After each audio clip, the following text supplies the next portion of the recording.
Wala ka talagang katapatan bilang isang mamamayan. Darating ang panahon, ilalabas ko yan. At gaya ng naging dahilan ng hukuman dun sa isang kaso mo na na-deny ng due process ang people of the Philippines, ganyan din ang dahilan na yan. Dahil dapat yan, dineklara ninyong pareho na meron kayong relasyon na professor-law-student relation. At tingnan natin kung anong sasabihin ng Korte Suprema. Kaya ikaw, bago mo linisin ang dumi sa iba, tingnan mo muna yung putik sa mukha mo. Putik na mukha yan, di ba? O, di ba? So aminin mo ngayon sa bayan, estudyante mo, di ba? Huwag kang peke na I don't remember.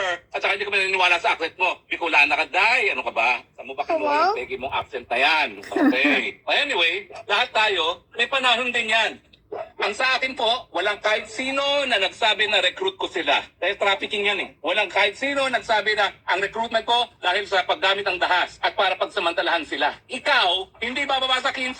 Tumistigo na tumanggap ka talaga ng pera sa mga drug lords para sa kalakalan ng droga. O wag mo sabihin acquitted ka na dahil buhay na naman yung kaso mong isa. So do not take pride na acquitted ka na. Hindi, nabaliktad nga dahil nawala ng due process ang people of the Philippines. At titignan natin talaga sa takdang panahon. Kaya I advise you, tumahimik ka na lang dahil ako naman, hindi kita winawakwakan, okay? Pero kapag hindi ka talaga tumahimik, nako, baka mapilitan pa ako maghain ng formal na reklamo para malaman ng taong bayan kung talagang estudyante mo nga yung nagpawalang bisa sa'yo. Sinungaling ka.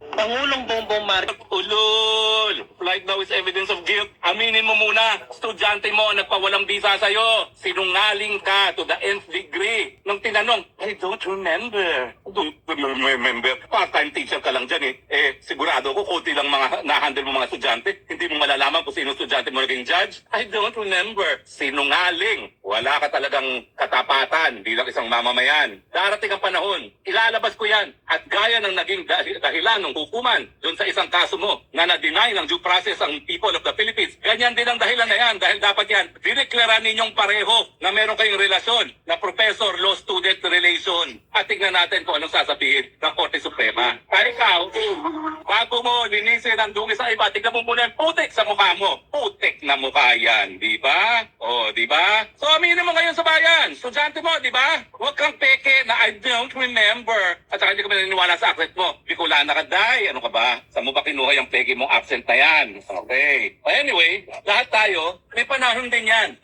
Ang sa akin po, walang kahit sino na nagsabi na recruit ko sila. Dahil trafficking yan eh. Walang kahit sino nagsabi na ang recruitment ko dahil sa paggamit ng dahas at para pagsamantalahan sila. Ikaw, hindi bababa sa 15. Tumistigo na tumanggap ka talaga ng pera sa mga drug lords para sa kalakalan ng droga. O wag mo sabihin acquitted ka na dahil buhay na naman yung kaso mong isa. So do not take pride na acquitted ka na. Hindi, nabaliktad nga dahil nawala ng due process ang people of the Philippines. At titignan natin talaga sa takdang panahon. Kaya I advise you, tumahimik ka na lang dahil ako naman, hindi kita winawakwakan, okay? Pero kapag hindi ka talaga tumahimik, nako, baka mapilitan pa ako maghain ng formal na reklamo para malaman ng taong bayan kung talagang estudyante mo nga yung nagpawalang bisa sa'yo. Sinungaling ka.